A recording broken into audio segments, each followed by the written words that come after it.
Okay, so now we will talk a little bit about administrative stuff, but generally an orientation about how, now you've been sitting here listening to people, now it's your turn to participate. In your folders, you will see a lot of documents, and I'll walk you through a couple of these things. They're mostly self-explanatory. We have a relative, I think Leah, who's back there, did unconferences previously. We've experimented with this, but we're going to kind of go all in on unconferences this time. I know this is, for some cultures, is a little bit harder than for other cultures, but let me just describe what an unconference is. This is FooCamp. This is the O'Reilly's conference where unconferences started.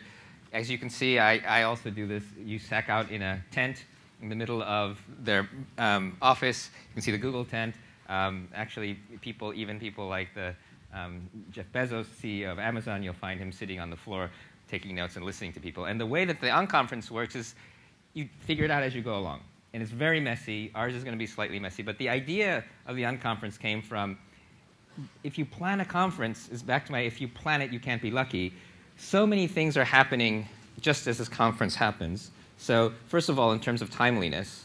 The other thing is, as you have the conversations in the hallways and you say, hey, you know, we should really talk about the relationship of the future of banking and pharmaceuticals. And we have the people here to have a great conversation around that. So let's go find a room and let's start a conference. So it's supposed to be spontaneous. It's slightly messy.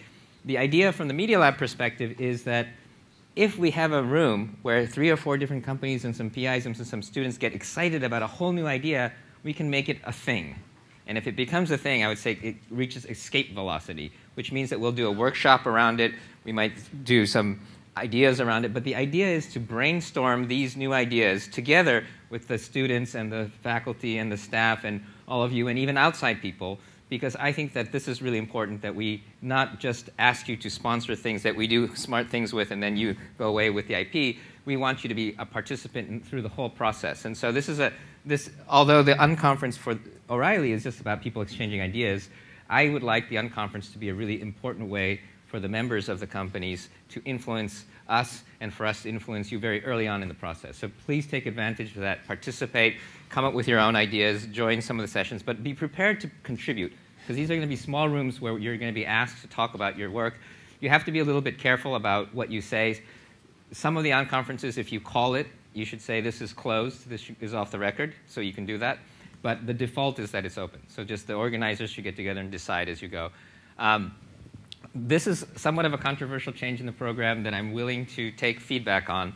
We decided not to do the normal fire hose of going through each of the research updates here. We have this year really amazing online resources of all the videos. The open house that comes after this is going to be your chance to see all the groups. There's a paper like this that has each of the groups, where they are, and their mission statements. And we are thinking about creating another document that gives updates. But the idea is that instead of going through and spending 3 hours, which I think was the old way of doing it, through all of the updates, some of the companies have expressed a little bit of anxiety of not having that. So it's possible that we may do this in the morning. But feedback on whether the fire hose is something we need to reintegrate into the program is something I really want to get, because by taking that out, we were able to fit a lot of other stuff in. So this is a map. The RFID badge, so I don't have mine on, and that's really bad because I should have mine on. But please, there's a little RFID badge. This is your big brother. And we are tracking exactly where you are, who you're talking to, and we're talking with Cesar about how to do massive data crunching on this without hurting your privacy too much. And there's a place to take your picture so that your picture is associated with it. And Joe P. has a 3D Doppel lab so that actually you can see where everybody is. So we're tracking who you're talking to, where you're going.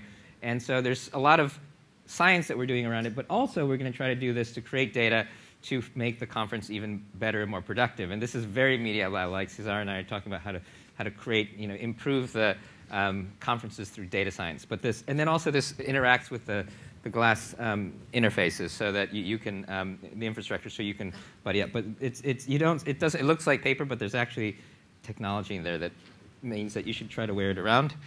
There are a lot of URLs, and this is a lot of the stuff that's updated regularly, but this is kind of self-explanatory.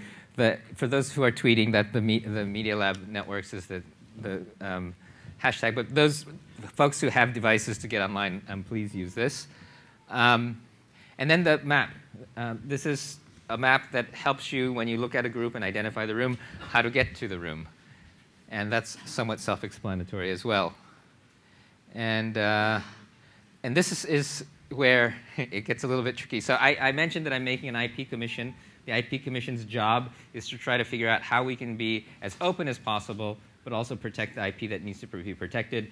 There's still some complexity around here, but especially for the Research Open House, which is a section that comes after this. So fundamentally, all this stuff right now that we're doing is on the record.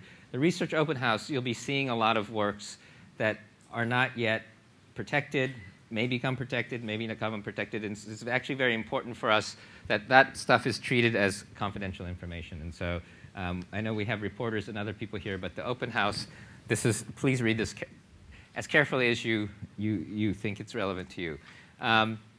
And so if you have any questions, talk to Marissa Wozniak. You can call her, visit her, or email her, or you can talk to one of us. But the open house part and certain unconferences are off the record. And then this is another date. This is the next meeting, the spring meeting. We're still working on exactly what we're going to do. We'll take a lot of the learnings from this, but save the date. And I think that's it. So the schedule is now we have the research open house and lunch is at 1:15. Again, the open house is for the old people, the people who've been here for a while, everyone knows this is really one of the greatest parts of the conference that carries the conference. For the new people, this is your chance to interact with the people actually doing the stuff. There's close to 300 demos and lots of all-nighters to get this to go. But this is the one chance you get to see all of what's going on. Some of it I would recommend looking around randomly. Some of this I would recommend going through the updates page and the list of the projects. But make sure you make good use of the open house. And I think that's it. Thank you very much.